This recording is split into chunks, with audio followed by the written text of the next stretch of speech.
Hammaga salom do'stlar. Bugun sizlar bilan bo'lmachilar fibrillyatsiyasida kardioversiya haqida gaplashamiz. Ya'ni oldingizga bo'lmachilar fibrillyatsiyasi bilan bemor keldi va siz u bemorda sinus ritm tiklamoqchisiz.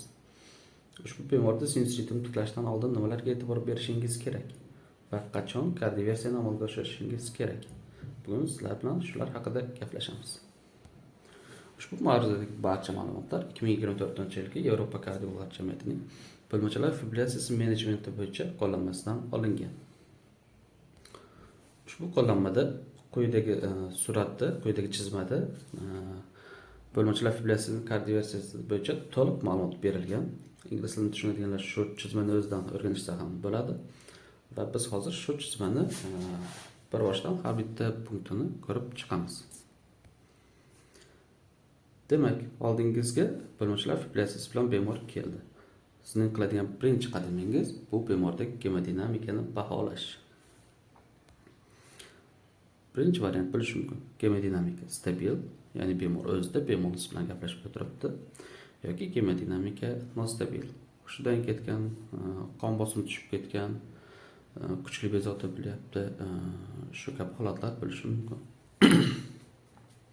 Endi gemodinamika baholaganimizdan keyin gemodinamika nostabil bemorlarda, ya'ni ularda shoshilinch yordam ko'rsatish shart. Shoshilinch elektrik kardioversiya o'tkazish tavsiyalarida birinchi sinf tavsiya sifatida keltiriladi. Gemodinamika nostabil bo'lgan bemorlarda va elektrik kardioversiya qilib bo'lganingiz bilan shoshilinch ravishda imkon boricha tezroq bemor oral antikoagulant qabul qilyaptimi yo'qmi, shuni baholashingiz lozim bo'ladi. Qabul qilayotgan bo'lsa, qachondan beri qabul qilyapti, orada to'xtatmaganmi? Qabul qilmayotgan bo'lsa, nima uchun va qilayotganini baholab, oral antikoagulantlarni zudlik bilan boshlash lozim bo'ladi. Keyingisi, gemodinamika stabil bemorlarda, ya'ni bemor bilan bemor gaplashib o'tiribdi. Bunday bemorlarda oral antikoagulant statusini baholang. Ya'ni shu oral antikoagulant qabul qilyaptimi yoki yo'qmi bemor. Bunda ikki xil variant bo'lishi mumkin. Birinchisi, kamida 3 haftadan beri terapevtik dozadagi oral antikoagulant qabul qilyapti. Ya'ni yoningizga kelgungacha bo'lgan 3 hafta ichida bir kun ham to'xtatmasdan antikoagulantlarni qabul qilyapti. Ikkinchi variant, oral antikoagulantlar umuman qabul qilmayapti yoki 3 haftadan kam muddat qabul qilgan. Yoningizga kelishdan yoki orada tanaffuslar qilgan. Endi oral antikoagulant qabul qilayotgan bemorlarda kardioversiya qanday o'tkaziladi? Bunda birinchi qilinishi mumkin farmakologik yoki elektrik kardioversiya. Bu ikkinchi A sinf tavsiya hisoblanadi. Yani bemor 3 hafta beri oral antikoagulant qabul qilyapti. Tavsiyaga ko'ra siz bu bemorda shu zahotda farmakologik yoki elektrik kardioversiya o'tkazishingiz mumkin. Ikkinchi variant spontan tiklanishini kutish. Ya'ni siz bemor tiklashga urinmaysiz, prosta shu nazoratga qoldirasiz va ritm o'zi tiklanishini kutasiz. Bu ham ikkinchi A sinfga kiradi. Endi oral antikoagulant qabul qilmayotgan bemorlar.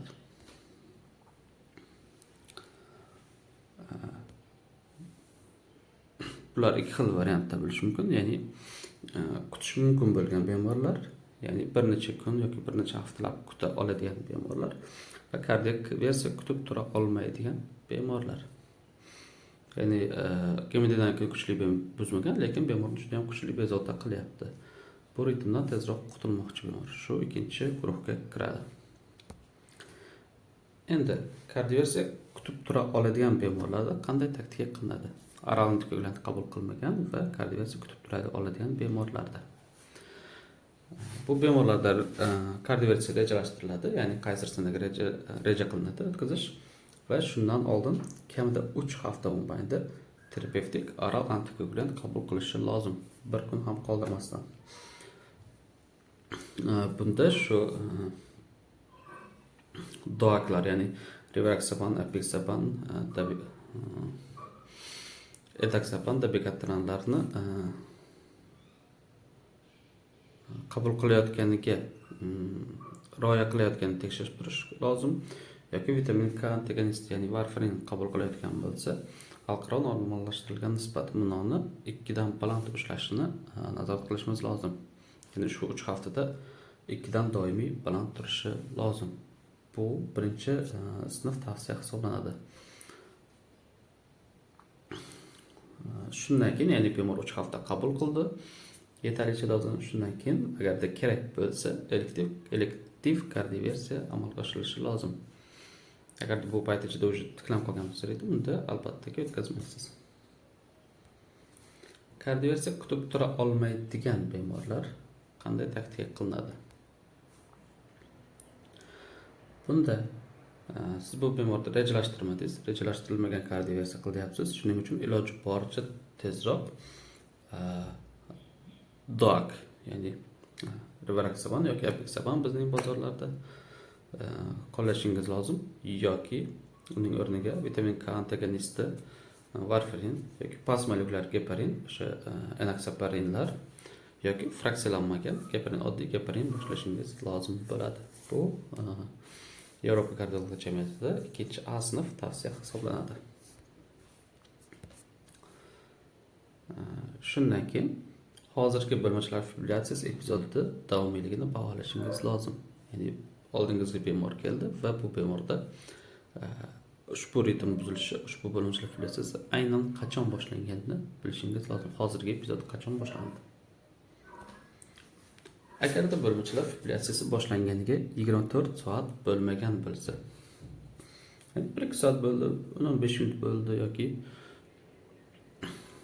shu 15-20 soatlar bo'ldi boshlanganiga, bunisi chiqib ketib qoldi.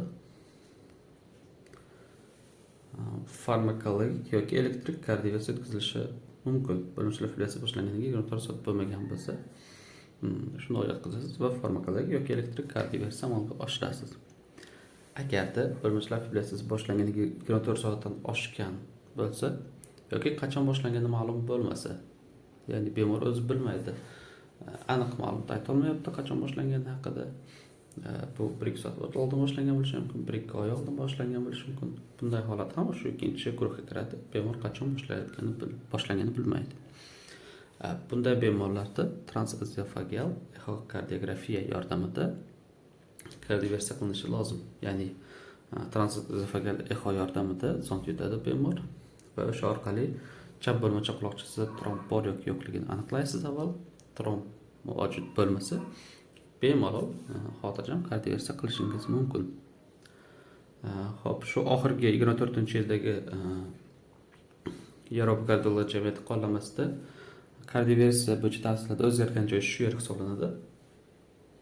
Ya'ni shu vaqtgacha bu yerdagi 24 soatlik muddat 48 soat deb hisoblanadi. Ya'ni 2 kun ichida boshlangan bo'lsa, tiklayverish kerak. Tromb bor yoki yo'qligini ko'rmasdan turib degan tavsiyalar bor edi. Va 24-yilga kelib bu ko'rsatkich 48 soatdan 24 soatgacha kamaytirildi. Ya'ni endi agar eski ma'lumotlar bo'yicha o'qigan bo'lsangiz, endilikda bu o'sha oxirgi tavsiyalar bo'yicha 24 soat ichida tiklasangiz bo'ladi. Tromb bor yo'qligini ko'rmasdan turib 24 soatdan o'tgan bo'lsa, tromb bor yoki yo'qligiga ishonch hosil qilishingiz shart. Agarda antikoagulant qabul qilmayotgan bo'lsa. Lekin bizdagi amaliyotda, O'zbekistondagi amaliyotda u hattoki antikoagulant qabul qilayotgan bo'lsa ham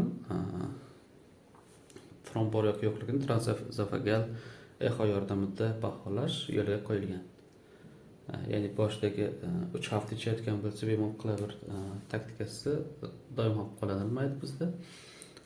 Bizda doimiy shu tiklanishdan oldin transesofagel echoda ko'rish tavsiya qilinadi. Hozirgi kunda O'zbekistondagi ko'pchilik artimologlar qo'llayotgan taktika shunday. Hop, kardioversiya qilib bo'ldik. Qanday usulda bo'lsa ham, qaysi guruh bo'lsa ham endi nima qilishimiz kerak? Ya'ni bu bemorlarda biz antikoagulant boshlashimiz kerak. Qachon va qanday holatda?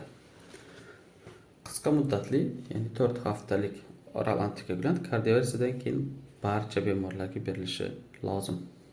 Hattoki CHADSVA 0 bo'lsa ham. Ya'ni o'z tavsiya bo'yicha CHADSVA 0 bo'lsa antikoagulant berish shart emas deyilgan. lekin sizda epizod bo'ldi. Bilimchilar fibrillyatsiyasi uni siz tikladingiz. Kardioversiya qilib endi kamida 4 haftaga berishingiz shart. Antikagulantni. Faqatgina bitta istisno joyi bor. Agarda bilimchilar fibrillyatsiyasi boshlanganiga aniq 24 soat bo'lmagan bo'lsa, ya'ni ishonchingiz komil, 24 soat bo'lmagan, aniq kam bo'lgan bo'lsa va tromboemboliya xavfi past bo'lsa, ushbu bemorda antikoagulant berish ixtiyoriy. Xohlasangiz bering, xohlasangiz bering. Lekin qolgan barcha bemorlarda kamida 4 hafta berishingiz shart. Uzoq muddatli ARK berish bo'yicha, ya'ni 4 hafta o'tdi, endi yana davom ettirish kerakmi? Bu antikoagulant davom. Bu endi tromboemboliya xavfini baholash asosida davom ettirasiz. Ya'ni CHA2 0, 1 yoki 2 nechiligi hisoblab turasiz, hisoblaysiz va shundan keyin shu asosida tavsiyalarda berilgan ko'rsatkich asosida davom ettirasiz.